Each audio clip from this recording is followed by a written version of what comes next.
Mike Lawson here with CU Broadcast, filling in the big shoes of John Best and for our CU Digital Town Hall. This is, number 21. Can you believe that? Man, how time flies when you're having fun. And I think John is obviously out. I think he's probably, testing out SpaceX new rocket booster to Neptune or something like that. So we'll find out when he gets back, and hope all is well in his world. And actually, I think it's probably a well-deserved vacation for him. He's been working probably 24/7 since all this has taken place, and hosting these as well. So appreciate everyone joining us today, and on the CU Digital Town Hall. Michelle is handling all the slides and stuff that we have. Well, there's only like maybe 4 or 5 of them actually, so not too big a deal, but just want to welcome everybody. And again, normally John is hosting, but he is out, and I am filling in today as kind of a guest host. And and our guest today that we have on is Mr. Jim Stickley from Stickley on Security, or SOS, however you want to word it. And he's going to be talking about we've heard, countless fraud scams that have been going on since the whole COVID thing has taken place. And it's just been crazy. Credit unions have just been bombarded with this type of stuff. And thank goodness we have this dude named Jim Stickley in our corner helping us out along the way. And Jim, how you doing today? I'm fantastic, man. I'm all good. All good indeed. So I'm going to dive right into this because we have a lot of content to get through in a very short time, because we're gonna stop it pretty quickly, abruptly at the top of the hour. But I just want to give you a quick format. Here's the regular format of the town hall. I mean, I think most of you who have been on the town hall have seen this time and time again, but you can read through it. If you're a speed reader, this will be really good for you to go through. If not, then we can make a screenshot it and send it to you later. If there's anything that you guys want, because these are all recorded, obviously, if there's anything that anybody says on here they want removed, let us know, and we'll remove it from the recording before we post it. That goes for you too, Jim. So pretty much most everything I said, I imagine. Okay, it'll be about a 10-second recording this time around, but it'll be good nonetheless. And also the next slide there, Melissa, for those who are brand new to Zoom, and I think that might be maybe one person out there on the planet, but we're all experts on Zoom now. And so this is just a quick little refresher on how to work the interface.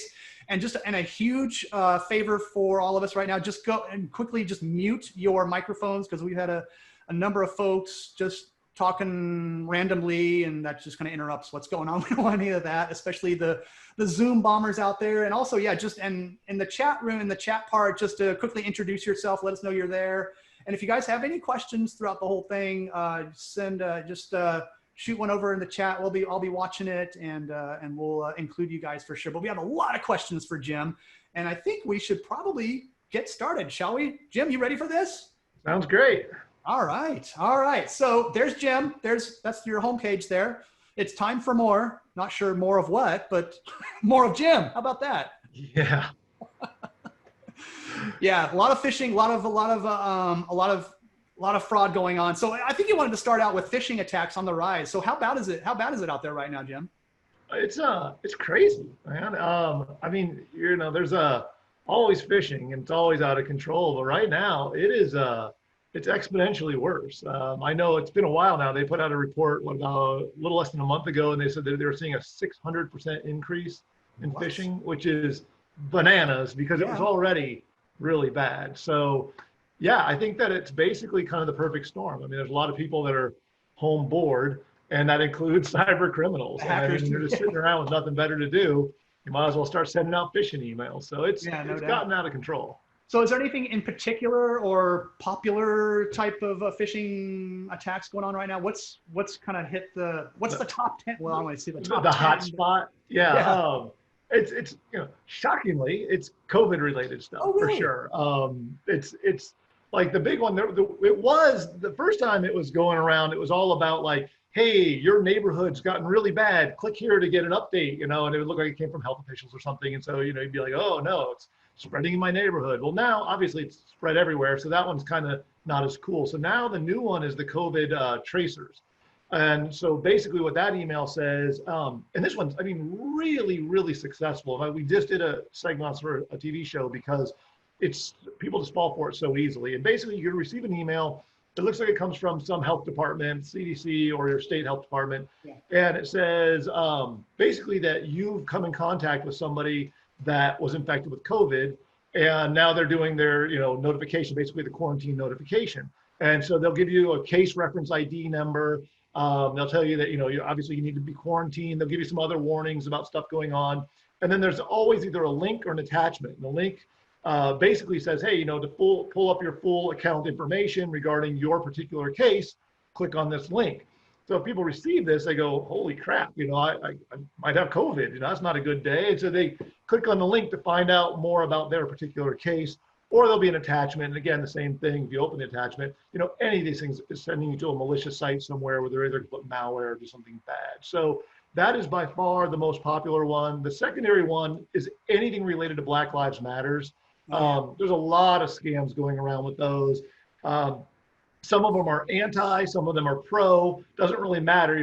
They send them all out, shotgun approach, assume that you're either for or against it. Yeah. And then they'll have links either that are supposedly inflammatory things, watch this video, learn about this, in your neighborhood this is taking place, a protest is coming up, be aware of riots, warnings, like anything they can do to try to drive people to go, oh, I'm interested in that. And again, click those links or open those attachments. And then they get their information, and then it's open season on those folks, or what's the what's the goal on what there? they want to do. So sometimes it'll be for information. With the COVID ones, it's really easy to get the information because you'll send them to a website, and on the website they have to validate who they are. So they've got their case number, but they have to type in their social security number to confirm who they are. That's a real simple way to steal that.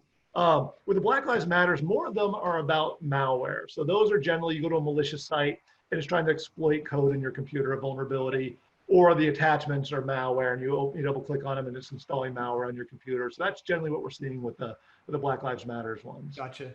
So what happens to people who fall victim to these phishing attacks? I mean, we've heard horror stories, but from your perspective, what happens? Yeah, I mean, generally it's going to be one of two things. It's either going to be, you're going to have information stolen, which is what we just talked about with the social security numbers, that type of stuff, or credit card information you have to put in, whatever it is there. And then the other one is the malware. And the malware, I mean, for right now, it seems to be the big one, obviously, is ransomware. And everybody's pretty familiar with that now. Oh, yeah. But what's changed with ransomware is it used to be primarily targeted to either people at home or healthcare. That was the two that were just getting beaten up.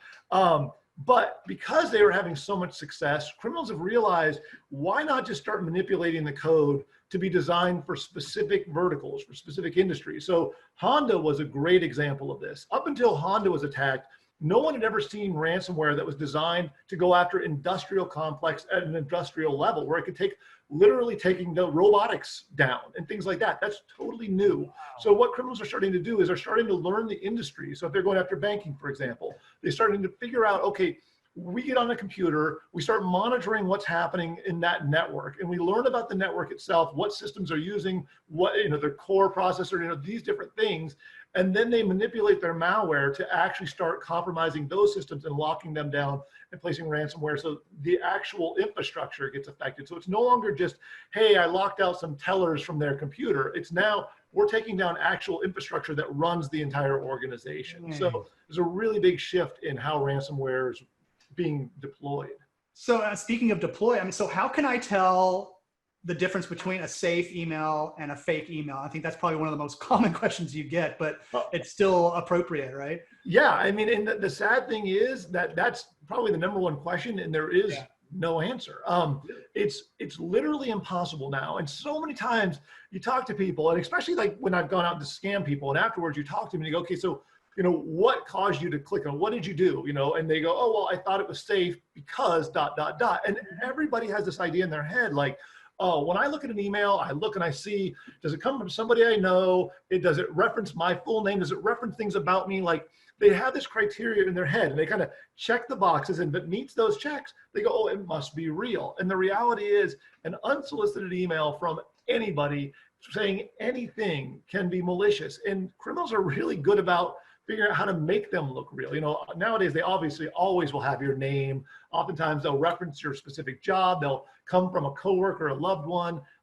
They have things in there that just make them seem very, very real. I mean, I did a demo when I was still able to do live demos, where I was using people's Facebook information and basically pulling their friends out of their Facebook, page, and then pulling pictures that included their friends, and then I would email them. So now I'd have a picture of them with their friend in the email, and I'd say like, "Oh my gosh, this was such a fun time. I just came across this picture." So people would receive this and they would go, "Oh my God, I mean, like, this has to be a real email. It's coming from my friend. It has a picture of us together." And then they would click the link, open the attachment, whatever, and it was easy picking. So yeah, there is no such thing. To me, if you receive an unsolicited email and there's a link to click or an attachment to open, text the person, "Hey, I'm actually getting a phone call right now." Hey. Don't text them when they're calling. So, and just take 1 second and confirm who they really are, if they really sent it or not. If they actually did send it, great. If they didn't, then you've stopped it from happening. And I know it's a pain, and people aren't going to do that every single time, but that's the best advice I can give. An unsolicited email, an unsolicited meaning, if I'm talking to you and you say, "Hey, Jim, I'm going to send you a file right now or a document or something," I go, "Okay," and I get it. Obviously, I was expecting it. We're all cool. But if I just get some random thing, I'm not clicking the links or open the attachments. I'm just not doing it. Yeah. And then or in that case, like you said, double check with the person. If you have their phone number, you give them a quick call. "Hey, is this for real?" Okay. Yeah, because I figure if it's important, like a lot of times I just ignore emails. And if they're important, eventually the person's going to pick up the phone and call me. And I figure if it's that important, they'll call. Otherwise, they probably didn't need me anyway, and it'll be fine. Good point. Hey, you talked about attachments. So a lot of us get PDFs, Word docs, all that type of stuff. What's safe? What's not safe? Or can you even tell? No, that's a great question. Everybody again has this idea of, okay, like obviously, hopefully everybody knows PDFs are very bad. I mean, there's just malware that's spread through PDFs constantly. It can be in Word docs and everything else. But the reality is there is no such thing as a safe attachment. And I mean, I guess, you can definitely make an argument and go, "Oh, well, I've never seen a .txt file that was exploiting people." And I would say, yeah, I agree. As of right now, I don't remember any vulnerability for a .txt file, but that doesn't mean tomorrow there won't be some new exploit against WordPad or Notepad that now can be exploited to a .txt. So just because you haven't heard of a vulnerability today doesn't mean there won't be one tomorrow. So again, attachments are the devil. That's the ones that, that's the easiest way to spread the malware. I mean, for me, whenever I'm trying to break into anything, I use attachments more than anything else, because if I can get someone to double click on that attachment and spread my malware that way, it's so fast, it's so easy, and it's a quick way to get into their system. So yeah, I can't tell you how, I get tons of attachments all day long. Yeah. But it's like you said, it's usually people that I know, and I know it's coming. So, but yeah, the ones that I don't know, it's so hard, because let's say you're on a mailing list, right? And then the mailing list, they send you something, or you're a partner with a company and then they send you an attachment, a PDF. I mean, people send PDFs all day long, every day. Mm-hmm. It is really, really hard to just say, "Well, I'm never going to open any of those," because you're friends with these. But at the same time, there's so much risk with them. If you have a choice, open it up on like a Chromebook or on a tablet or a mobile device. Way more secure to open up attachments through your mobile devices than it would be through a PC. Good to know. How about like credit union to member communication? Sometimes there's attachment. How does that whole thing work? Or do you even touch that one? Yeah, this is such a loaded question. I don't envy credit unions, and I don't envy the members, because you are in this really weird place where it's very difficult to know. Like, obviously, the marketing arm of the credit unions, they want to be sending stuff out all the time with links and all this other stuff in there. Yeah. And then the security side saying, we can't be sending all this out, because that's basically sending a mixed message. We're telling people on one side, don't trust links, and then we're sending them links, and we're sending them. It's so hard. I'll tell you, like, here's what we do, and it was relatively inexpensive for us we just created it ourselves. It's not that hard to implement. We actually created a verification phrase. So when all of our customers sign up, and like, for example, we send out education to all of our customers. So we have thousands of people that receive emails, and in those emails, there's a link. Well, clearly we're doing the exact thing we tell people never to do. So what we did was we said, okay, every single employee, when they sign up in our system, they create a verification phrase, an actual phrase that they type in. From then on, every email we send them includes that phrase at the top of the email. If they ever receive an email from us that does not have that phrase, they know, don't click links, don't do anything. And we reiterate it every single time we send them a message. Mm-hmm. So basically we teach them, look for this phrase. So if you did something like that, it makes it really simple, because if I don't see my phrase, I know I'm not supposed to click on it and I can feel safe. On the other hand, if I do see my phrase, that phrase I created only for this one site. It's very unique, it's very specific.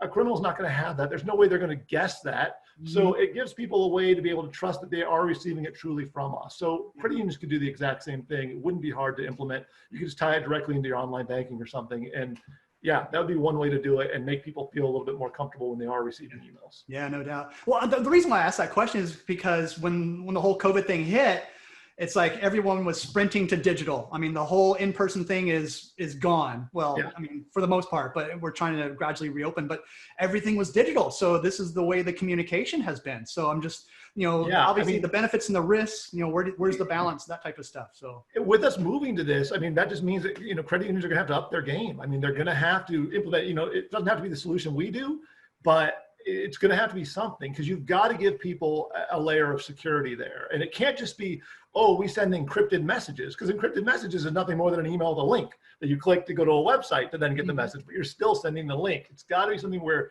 they can actually trust and validate that that email is legitimately being sent from that credit union. Yeah. How about antivirus software? Does it prevent your computer from being compromised, or is it the fail-safe? I guess I equate antivirus to like a lock on your front door. Like, you generally lock your door when you leave, but by no means do you think you've now kept burglars out of your home. Like, it's better to have it than not have it, but antivirus is only an initial level. Obviously, I mean, look at, just about every computer generally has antivirus, and yet there's a ton of malware that's still spreading all the time. So it's one of those things where you should have it. I would never recommend not having it. But by no means, don't hang your hat on that one, that now you're secure and you don't have to worry and just start, randomly clicking on everything on a porn site, because you're probably going to get hacked. Yeah, so false sense of security for sure. Yeah. That's the last question I have. Kevin, do you have anything for Jim on the phishing topic, or we can move on to the next topic? Or hey, Jim, one of the things we used to notice more often was incorrect spelling or really crazy formatting or language issues. Is that stuff improving? Oh my God, yeah. It seems to me like it is. And no, I mean, you still get those once in a while, but it's not. I mean, clearly the criminals have been going to school. They're and a part of that is just because AI, as far as typing goes, has gotten so much better. A lot of the word editors will actually fix all your grammar for you now. So no, I mean, it used to be real obvious. It used to be like super broken English, you bad computer, click now. And you'd be like, what? Okay.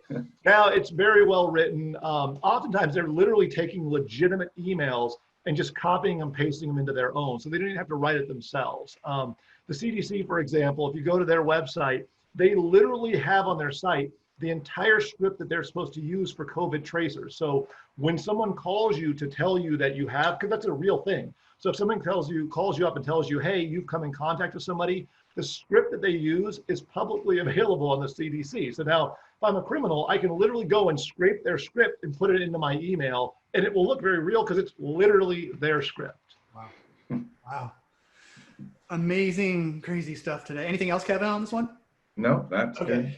Let's move on to the next one. This one is really kind of a hot topic as well. And you recently produced a video on domain spoofing, Jim.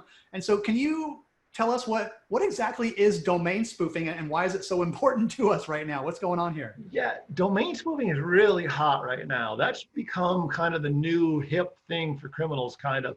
So domain spoofing is basically, you have your domain names, whatever it is, xyz.com. Right. Criminals are going out and they basically are spoofing your domain. They're acquiring domains that look either just like your domain, which is a lookalike domain. And that's where they buy things like, let's say you have an O in your domain, they'll buy the 0 to replace the O. Or if you have an I in your domain, they'll put an L. Mm-hmm. So they basically are trying to buy domains that look very similar. And then the other one is the mistyped domains. And there's literally hundreds that could be out there. So they buy these domains that are just one character off. And all of that falls under this domain spoofing category. And the idea is, if I can get domains that look like yours or are similar to yours in some way, I can then use those domains against your organization. And we're seeing a huge increase. I mean, this has gone from where it's been around forever, but suddenly I think that it's become like in fashion right now. So the criminals, everything kind of has its cycles. And this one's become popular because they can use it for so many different types of attack. My gosh. And so can you give us some examples of what some criminals have, some spoofed domains out there? That, yeah, sure. I mean, the main ones are, let's say that I want to do a spear phishing campaign against your members. So you got your credit union, I want to do a spear phishing campaign. Well, the things that I have to make sure is I need people to believe this email is real. The easiest way to do that is to send it from a domain name that either looks exactly like your domain name or is just one character off from your real domain name. So when a person receives the email, it comes from somebody at your organization supposedly with their email address will look real because it's that one character off. And it has a link in it. When they look at the link, even if they hover over it or whatever and make sure it's real, a lot of people are told, make sure you look at the real link. People will miss those one character differences because especially the longer your domain is, the more chances you have that people are going to really miss it. If your domain is only 3 characters long, you're probably going to do all right. Yeah. Your domain is several characters long, basically, 5, 6, 7, go up from there. It gets harder and harder for people to notice that one little difference. And so that's a huge one. And criminals, are thriving on this. And then the other one is obviously the typo squatting. And the typo squatting is just mistyping. And so people don't realize how many times you mistype when you're browsing on the internet. You start to type in a domain that you go to all the time. If you mistype it by one character, generally it'll just come up with an error message and say, hey, you screwed up. But if criminals have bought that one character difference, then suddenly you're in trouble. And in fact, you can try this one. Any credit union can try this. Type in www. whatever your credit domain name is, whatever.org, right? Don't put a period though. Just type in your domain name, www.yourdomainname.org. I will bet at least half the people on right now, their domains have already been purchased for www and someone's squatting on it. And the thing is, you don't know what they're going to do. So one of the trends right now is that criminals will buy the domain and then they'll park it because there's a lot of software out there now that's designed to look for suspicious domains. It's included embedded into browsers and stuff. So what criminals realize is if I buy it today, if I try to use it today, odds are it's going to get red flagged and it's not going to be very successful. So what they'll do is they'll park it and they'll put it so it's got like an ad, one of those ones where it lists like several links inside of it, those types of things. And they'll just park it for 6 months and walk away. So now it basically is establishing credibility over time and it just sits there. And then whenever they're finally ready to use it for their attack, now it's been around, it's been proven to be a legitimate domain, and then they can go and launch whatever their attack is they're going to do with it. And like I said, the www one's really popular because so many people type www, miss the dot, and then the rest of the domain.com or .org, and now they're ending up at this site. And so if it turns out that they are spoofing your website, suddenly they'll look exactly the same. Your member's never going to know the difference. They're going to enter in their logins, passwords, whatever they want to try to rip them off for. And so it's really, really simple for criminals to do it and very, very popular. Yeah, that was my next question. Is how prevalent is this? I would think it's extremely, it sounds so easy to do. So we deal with this a lot. So we have a ton of customers that we manage their sites. And part of what we're doing when we're managing doing this is we're already going through and we're looking to see what's acquired. And generally on average for any credit union, it's a minimum of 5 have already been purchased, generally more. Wow. These just random ones. And the thing is, because it's the needle in the haystack, if you look at your keyboard and you think of all the different ways somebody could mistype a domain, there can literally be hundreds. And so, a criminal just needs to have 1 or 2 out there, and then they just kind of sit back and wait. And it's not like you're going to know it's there until finally people start stumbling on it and somebody finally notifies you. And oftentimes, the people don't even realize they fell victim this way. They'll go to the website, they'll do whatever, and then that website will ultimately redirect them back to the real website. And the member never knows that they were on the malicious site. So those malicious sites can linger for months, if not years, before somebody finally catches on that this site is a duplicate of their site. And it's not going to get picked up. A lot of people go, oh, well, eventually it'll show up in Google or it'll show up in something. Well, it depends how they set it up. You can block stuff from being showing up in the search engines. You can block spiders and everything else. So it doesn't have to show up anywhere else. It's just one of these things that's just sitting out there, kind of a landmine waiting for someone to step on it. So what can happen to a credit union in this case? Do they set up like a mirrored site or something like that and then get all your information? Or so there's a few different things that they'll do. So obviously if they're doing spear phishing, we talked about all the different phishing types of attacks that can be going on with these, and it's unlimited. I can pretend to be the credit union, do whatever I need to that way. With the mirrored sites, the easiest thing to do is put on the page where they have the login. So the person clicks, I want to log in. It says, okay, great. They'll either do man-in-the-middle attacks where you type in your login and password. It automatically passes through to a third party, the criminal somewhere else.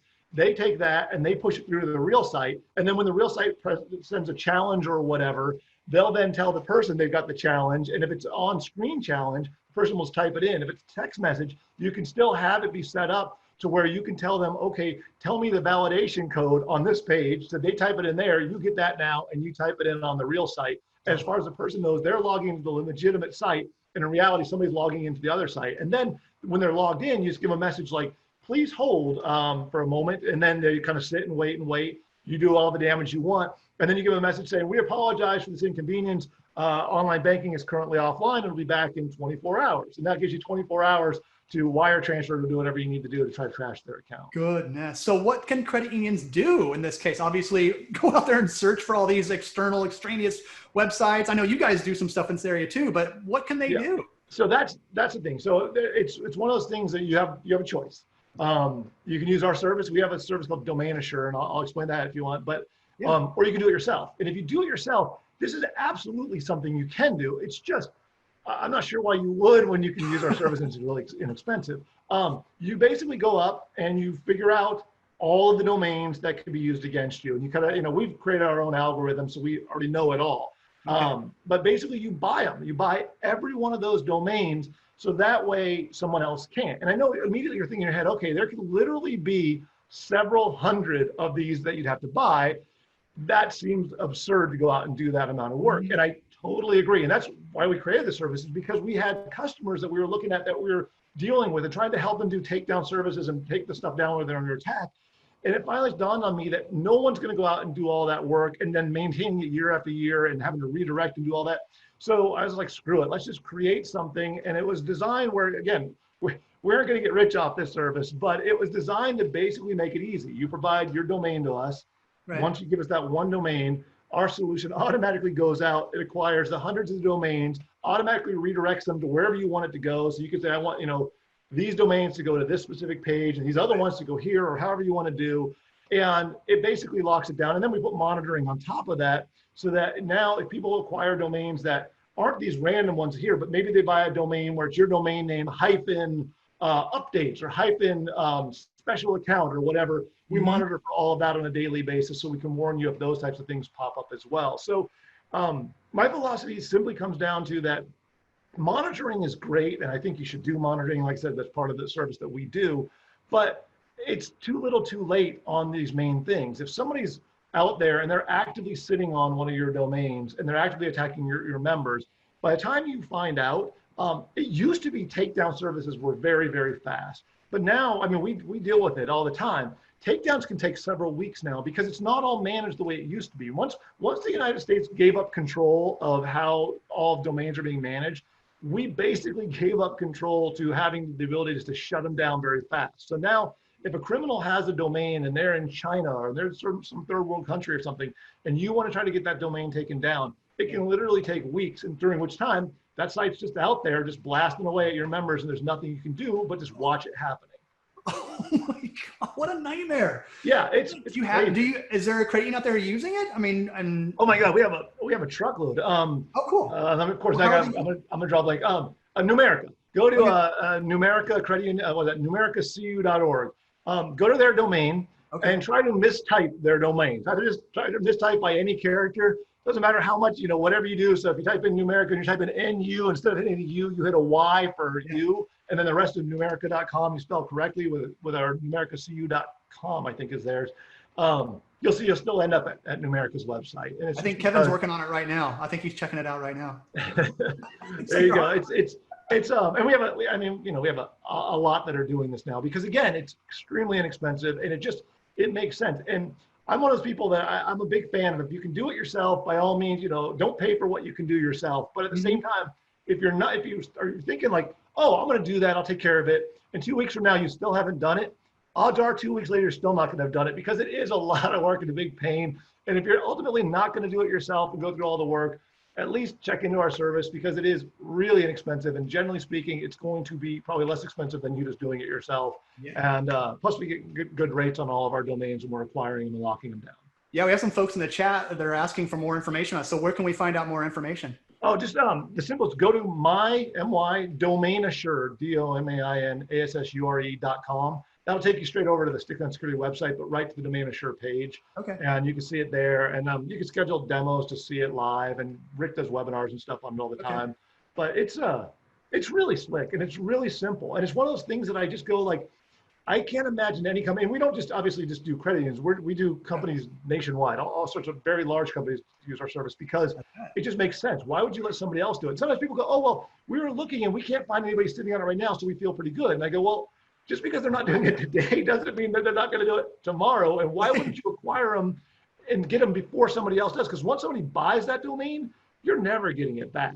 And that's the problem. So if they're not on you yet, that's the time to strike before they get on your domain. So yeah, because I mean, I've looked up really cool domains like, oh my gosh, that's great. And then I was like, well, I'll think about it and maybe I'll buy it. And then I go up back on the next day and it's gone. It's like, yeah. Oh, that's frustrating. Never get it. Or they want, $600,000 for it or something like that. So craziness out there.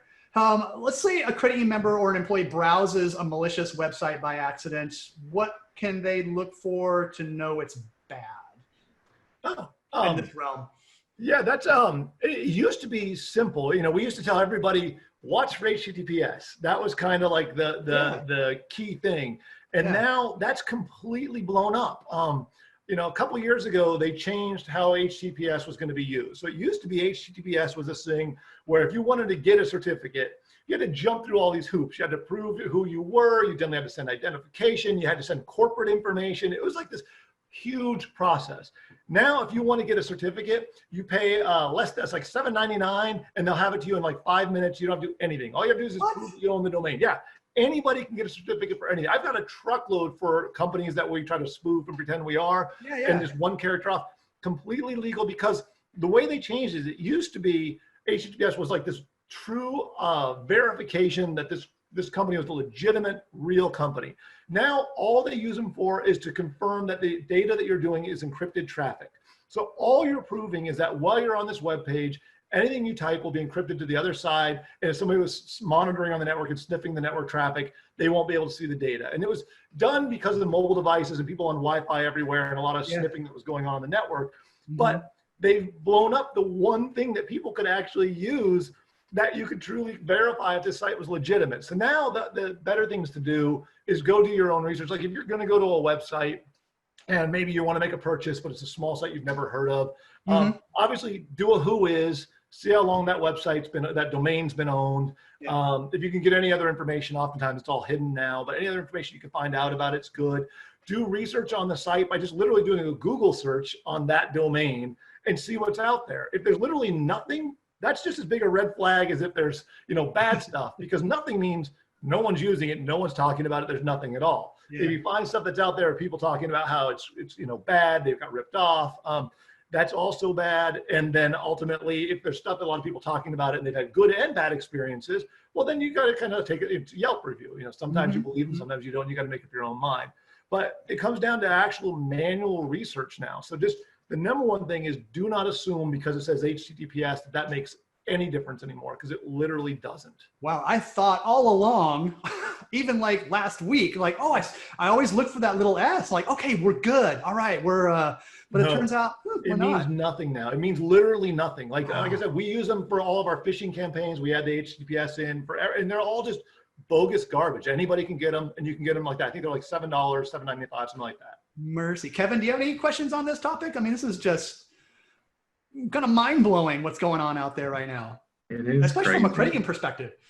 Yeah, I mean, it's really crazy, crazy time. And like Jim said at the beginning, the amount of activity right now because of people being cooped up and having nothing better to do. So let's try and scam somebody. You just don't know what's going to happen. I mean, they'll go through a chat channel. They'll start outbound, phone calls, doing phishing. You just have to be so aware at things that, that are getting better. They're getting better at what they're doing. And we have to keep layering on. John always says, I build a 10-foot ladder. They build 11. I got to build 12 and keep going, because you just need to keep trying to protect yourself and stay aware. And it's a lot. It's cat and mouse. It just doesn't end. It's always that just continual cycle of you do something good, they do something a little better, then you got to do something better. It's 5 versus 5. Yeah. Oh, I love that cartoon. That was Me great. too. Love it. That takes me back a couple of years. Hey, Jim, you also talked about education a lot. I mean, we're all out there. We got to educate ourselves on this stuff. And thank you for all this information. I mean, I've learned a couple of good nuggets here today for sure, but also talk about educating a credit union board, because those are the folks that are kind of setting the tone for the credit union, making a lot of the decisions and stuff, especially on the fraud side of things. So tell us about what's going on there, because sometimes the communication between IT and board and things like that isn't the greatest. So what's going on in your neck of the woods on that?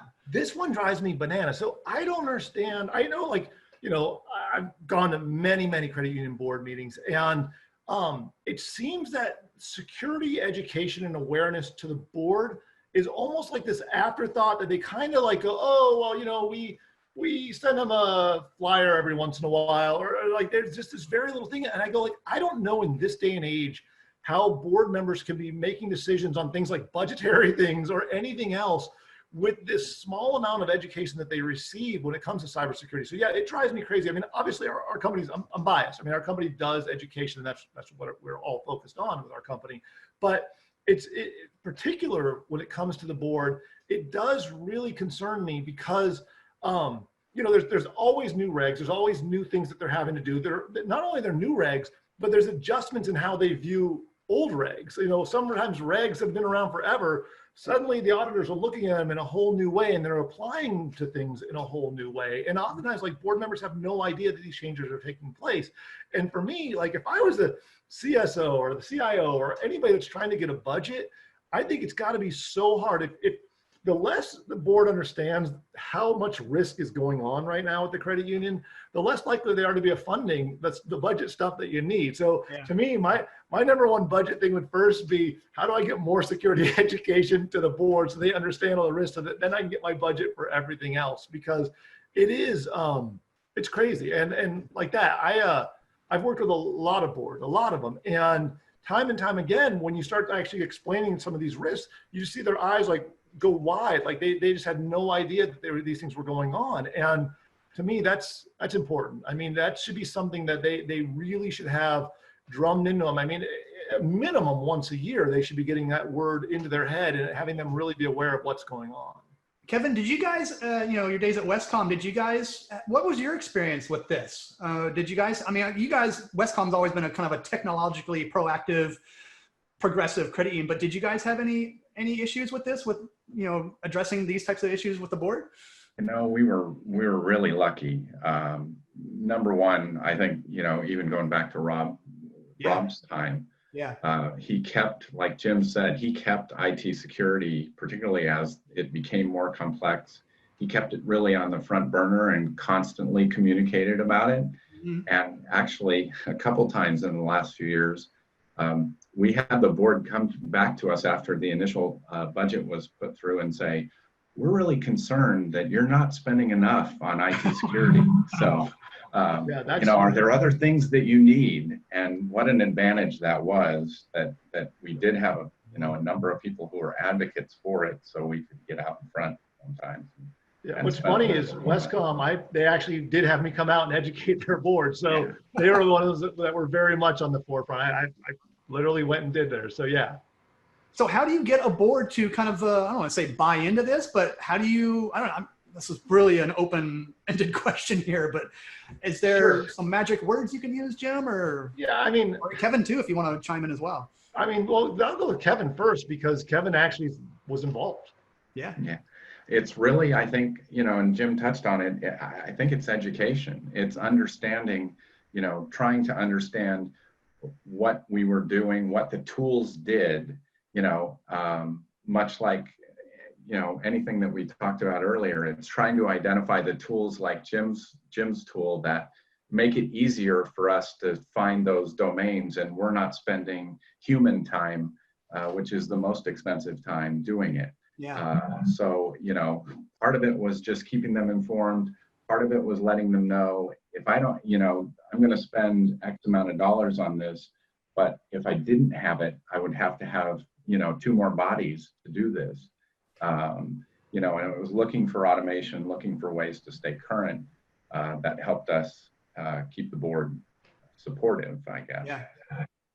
I'm sure they appreciate that too. My gosh, keeps them on time. And again, that sets the tone for the credit union, especially in that area. It's like, let's go all in on this because we want to protect our members' information, right? And so, Jim, you guys, I mean, because you used to 3 or 4 months ago fly to actual board meetings and do this. Now everything is kind of remote, right? Is this kind of how you're working it, or how do you guys work? We adapted, and actually, it's worked out. So again, I was telling you at the very before this started that COVID in some ways has actually had a lot of really positive effects. I know it sounds like such a weird, terrible thing to say, but it's made people look at things so differently. And a lot of the stuff with the remote has been so up until, 4 months ago, I was on a plane a lot. I was flying from one credit union to the next credit union. I'd be there for, fly in one night, do my 1 hour, and then fly out to the next place, which, it can wear thin pretty quick. And I'm only one person, so I can only do so much.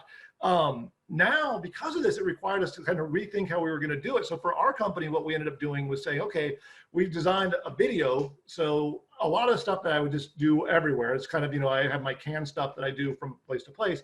We put that all into a single video. Then we had a whole bunch of written stuff that went with that.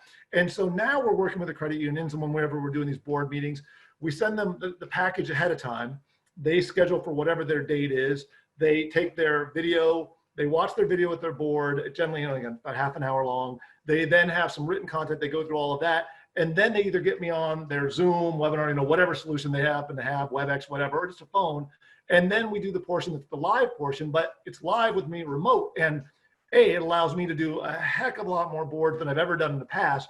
It's less expensive for them because they're not having to fly me out there, pay for my hotel, do all that stuff. Plus the cost is just cheaper because I don't physically need to be gone 2 days to do one of these. I can do it in an hour. Right. So we're finding that I think it's gonna be very rare, or I'm not sure I'll ever go back to doing where I just have to show up at board meetings.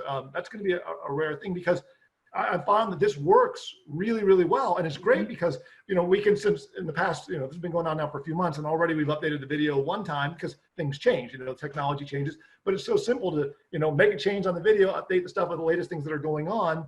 And then when I'm on the human side, I talk to them specifically about their credit union, the research I did. And it's just, I'm finding a lot more success with this, and it's worked out really, really well. So I kind of, like I said, there's been some positives to how this has all changed what we're doing. Yeah, it sounds more efficient for sure for everybody involved. And before we move on, I got to give a shout out. Nick Evans gave you a shout out, Kevin, for the Kobe Bryant high school jersey behind over your shoulders. We mentioned that a couple of times in the shows. That's a pretty sweet piece of sports memorabilia there you got there. So, yeah. All righty.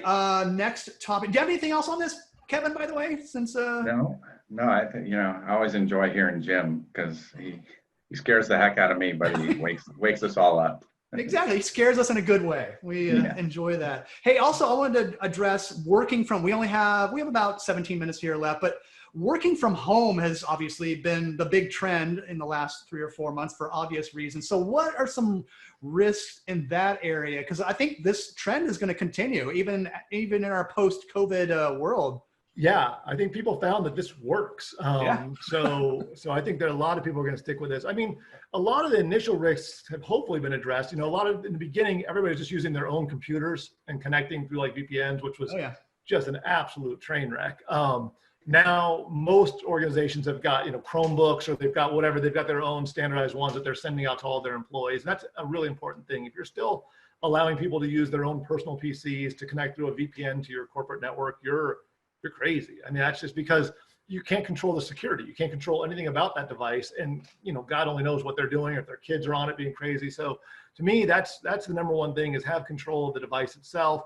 And then nowadays with those VPNs, what is it called? Zero access technology. These are that's like kind of the new buzzword from a security standpoint. And basically what that is you design your network so that it starts out with zero access, meaning that the VPN the person who's connecting through has no access to anything. And then you implement access as needed to each device that you need to touch. And it's also on an internal network. So if I'm at my desk and I only need to access the core processor on one port, and I need to have access to maybe one other server, with zero access technology, basically it's designed where it says, okay, that's all your computer can touch. So now even if you get malware on your computers, let's say you're working from home and you get something bad on there, it can't spread over the network to the corporate side and go everywhere because you only have access to these specific things on these specific ports. And as long as those were properly secured, you're in better shape. So I think people are figuring out how to work from home and do it in a secure way. But the number one thing is just make sure it's all about access control. The less a machine can access, the more secure you're going to be. So who's responsible though? Is the credit union responsible or is the person working from home responsible? No, it's all on the credit union. Okay. I mean, you want the person at home to do the right things, and you're going to have obviously your policies that say, don't let your kids use your computer for random stuff. Don't use it for porn. Don't do all these wacky things that could put it at risk. Right. But ultimately, it's, if that person's computer gets compromised, and then from that compromise, someone can jump through the VPN to the corporate network and then wreaks havoc and steals all the member data, that one person, while they might be in trouble, the credit union's who's going to get it on the chin on that one. And so it comes down to them to make sure they're putting the security in place to make sure if they're allowing these people to work remote, that you have to assume worst case scenario. And if you're going to assume worst case scenario, that means you have to have controls in place to mitigate those risks. So what about the Mac PC divisive world? I mean, what's more secure, what's less secure, or is that just a kind of a myth? I mean, to me, it's a myth. I mean, like obviously Macs in general have had less risk. Right. So only because they're targeted less, they're attacked less. Oh, there was just like last week, there was a huge vulnerability against Macs. So it's not that one's more secure than the other. They both have their problems, but Windows obviously is far more prevalent. It's out there everywhere. So if I'm a criminal and I want to get the most bang for my buck, I'm writing my malware to target Windows because Windows is on pretty much every network in America. So I'm going to go for that, as opposed to Apple, which is generally like the marketing guys and the artists. And I don't really care about stealing their artwork, so I'm probably not going to target them as much. Or high school kids, which again, I just don't care that you're in college or high school. So they target where they think they're going to get the most money, and that's generally on PCs. So on the other hand, again, as I mentioned before, Chromebooks, tablets, those types of things, far more secure than desktops any day of the week.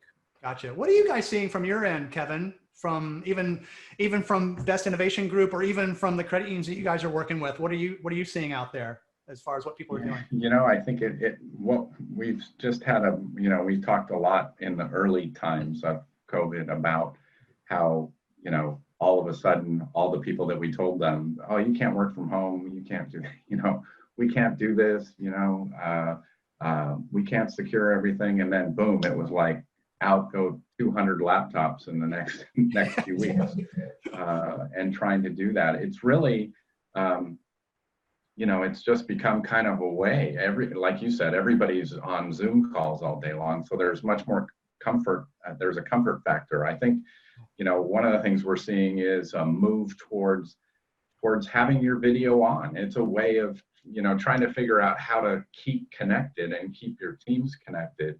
And just having a little bit of face-to-face makes it a little bit better than having a blank screen or you're on a phone with none of that interaction. Right. And I think, HR, I think, has some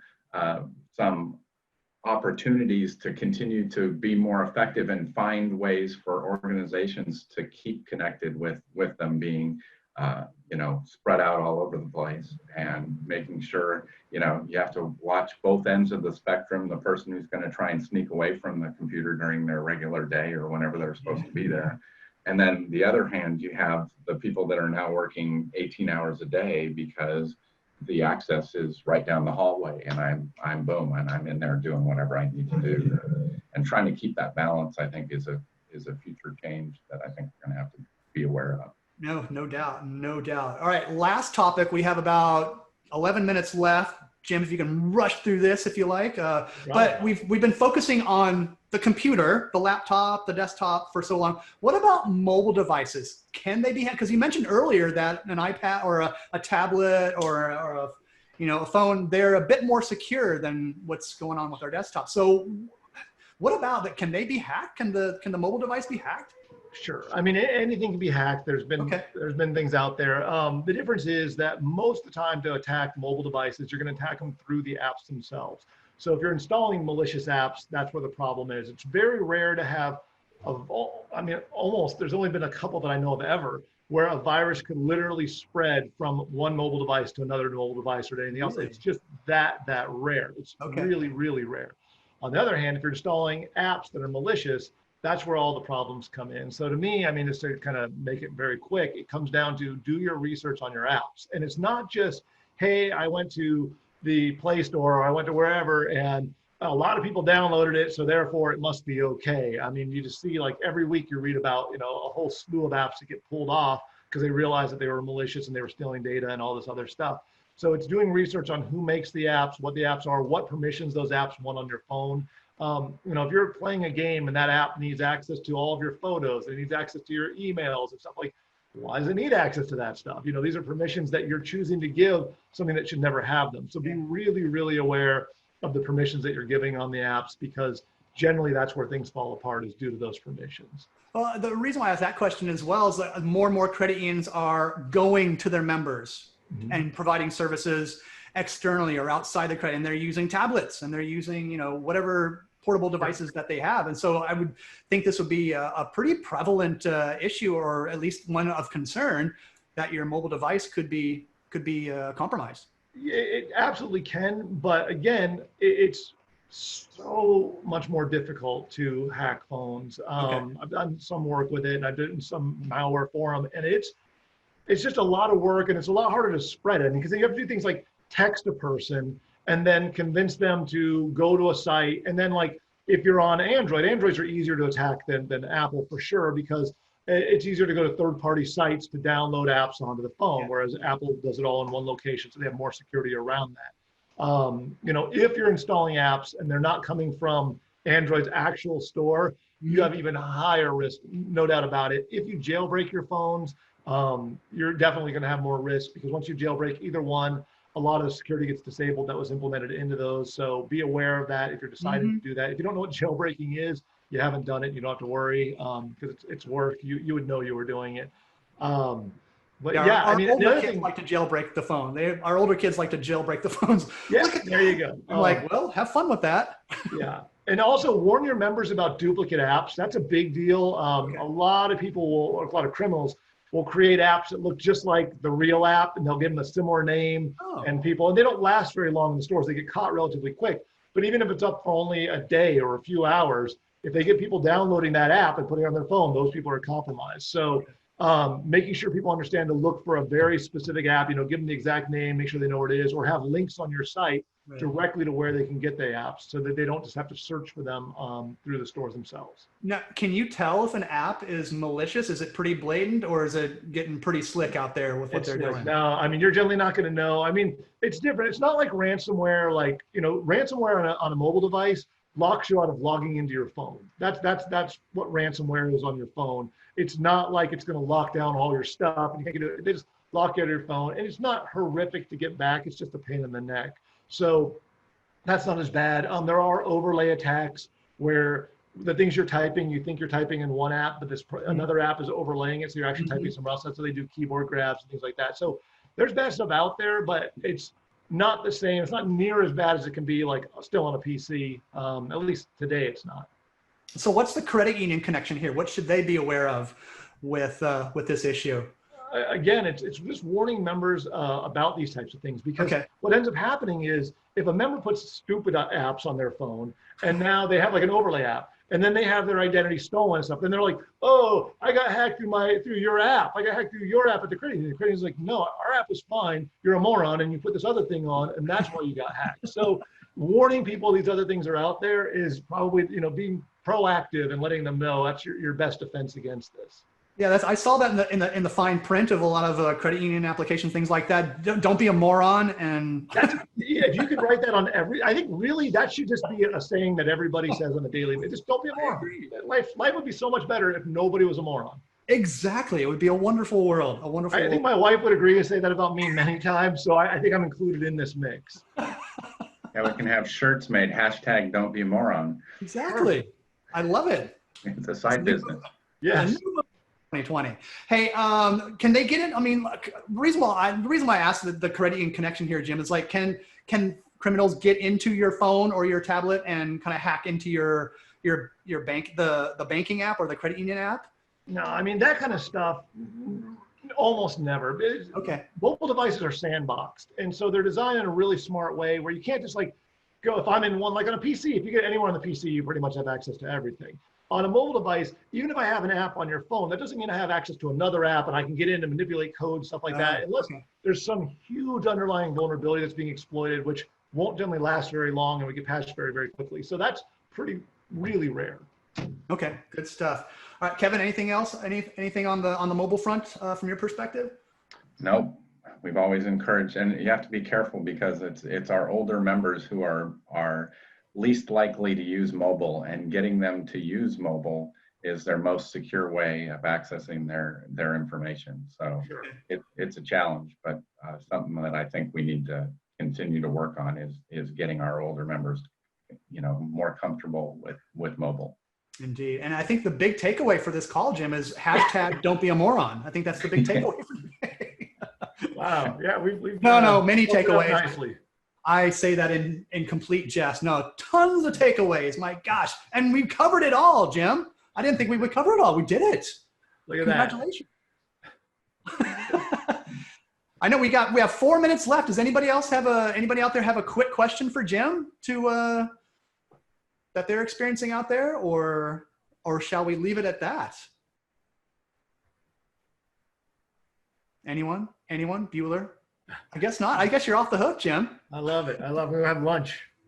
Indeed. Yeah, me too. It is lunchtime out here on the West Coast for sure. Hey, one thing I forgot to do at the very beginning, and I apologize to our sponsors out there of Aux and CU Ledger's Member Pass, obviously Big and CU Broadcast. Thank you so much for supporting the CU Digital Town Hall. Without your support, we couldn't do this every week. So, and some great information have come out of these town halls, and a lot of people have gotten some great takeaways here. Jim, we've covered how many topics today? What, 5 or 6 or something like that? And so it feels like 100. Yeah, it feels like 100, but we did a good job nonetheless. So yeah, so appreciate all the sponsors again, Aux, Member Pass, and obviously the folks at Best Innovation Group. Thank you so much for everything. And again, we'll see you guys next week. It is 12:57 here on the West Coast, and hope you guys out there, everyone in credit union land, are safe, happy, healthy, and all that good stuff. So keep it up. Keep up the good work out there, and we'll see you in 7 days. Kevin, how about you? Thanks, Mike. Fantastic way. Jim, thanks for joining us as always. Appreciate it, Jim. Well done as always, and we'll see you on the next webinar, or hopefully on a plane sometime soon, maybe. Hopefully not. Okay. All right, guys. Well, thanks again. Appreciate the time as always, and well done out there, credit unions. Keep up the good work. All right, and stay safe and be secure. Don't be a moron. Hashtag don't be a moron. Thanks, Mike. Take care, man. All right, guys. Well done. Thanks again.